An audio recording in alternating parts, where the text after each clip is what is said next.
everyone, I'm Lily, and today I'm going to be filling you in about UCSB and Halloween weekend. Is it still going on? What's the situation with it?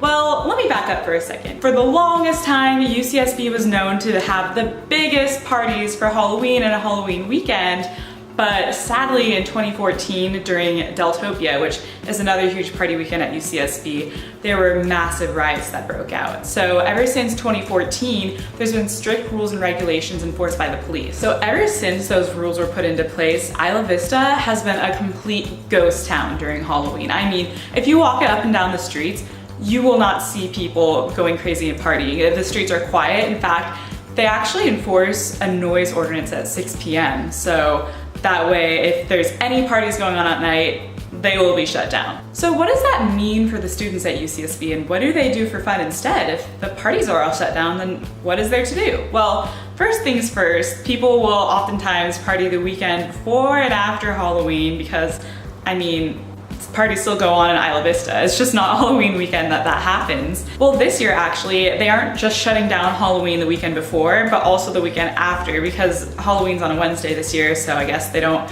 really know like which weekend everyone would be partying. A lot of times too, this is a good time to visit friends from out of town. So last year I actually went to San Diego State and visited my friend there, and I had a lot of fun at those Halloween parties. So it is a little more quiet on a Halloween weekend because people do go out of town. But there's actually a lot to do in Santa Barbara leading up to Halloween, but I just don't think that a lot of people understand yet. So I'm here to help you find out what to do during the Halloween season. And we have Delirium, which is the concert for UCSB students that UCSB hosts because, I mean, since they shut down Halloween weekend, I guess they kind of feel bad, so they decided to put on a concert just for UCSB students and to kind of promote that local sense of community instead of having all these out-of-town people coming in for the weekend and making Halloween a little crowded, a little too tough to handle. They always bring out a lot of great artists for Delirium. Like, I know they brought out Snoop Dogg in the past. My freshman year they brought out YG, and this year they're actually going to be bringing out Young Thug, so that'll be a lot of fun too. Then there's going to be the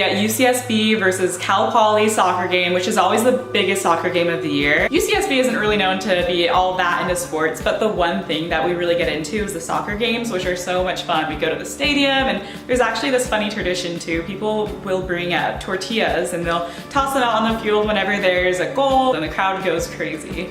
So those games are a lot of fun too, and it's that same night as Delirium, so you know, you got two fun things to do that night. Of course the party weekend is a big deal at UCSB, but I mean there is so much to do in the surrounding area and leading up to Halloween too. It doesn't have to be that specific day or that specific weekend that you can do things Halloween related. So for example, there's the Haunt at the Showgrounds, which is 3 different haunted houses designed and decorated all for Halloween, and it's only $20 to go in all 3 of these, and it's hosted at Earl Warren Showground, so it's really nearby. There's 3 separate haunted houses there, so there's the Tunnel of Terror, the Hall of Darkness, and the Barn. There's also a lot of pumpkin patches around. I know me and my friends like to, you know, take our little photo shoots at the pumpkin patch, and it's a great place to just get in the Halloween spirit. So Lane Farms Pumpkin Patch is a good one to go to. I just went there a couple days ago, and it's just really cute and all set up for Halloween, puts you in the spirit. They also have a corn maze at Lane Farms Pumpkin Patch, so a lot of people like to go in there too. And of course there's so much you can do at home too. I mean, if you go to the pumpkin patch, you buy a pumpkin, bring it back, you can